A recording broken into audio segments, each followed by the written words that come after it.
Hello বন্ধুরা, তোমরা যারা কমার্স নিয়েছো তাদের শুরুতে যেটা নিয়ে সমস্যা হয় সেটা হলো অ্যাকাউন্টস চেনা। আমাদের অ্যাকাউন্টিংয়ের শুরুতে আমাকে অ্যাকাউন্টস আইডেন্টিফাই করতে হয়। অ্যাকাউন্টস মানে হিসাব খাত, অর্থাৎ কোন পারপাসে কোন খরচাটা হচ্ছে এবং তার ক্লাসিফিকেশান করা।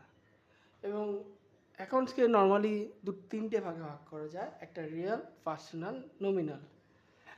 এর মধ্যে আজকে যে টপিকটা নিয়ে হবে সেটা হলো রিয়েল অ্যাকাউন্ট। রিয়েল অ্যাকাউন্ট মানে সম্পত্তির হিসাব। তা আমি সম্পত্তি কাকে বলবো?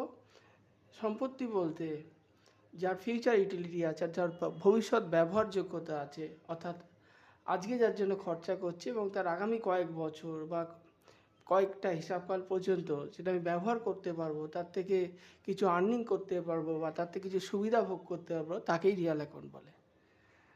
তাহলে আমি কাকে রিয়েল অ্যাকাউন্ট বলতে পারি? 1 নম্বর land and building,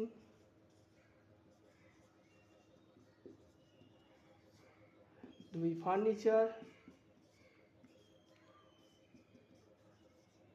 and fixture,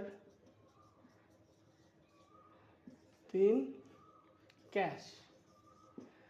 এই সব কটাকে আমরা রিয়েল অ্যাকাউন্ট, আরও অনেক কিছুই আছে, ঠিক আছে। এক কথায় তোমরা কোনটাকে রিয়েল অ্যাকাউন্ট বলবে?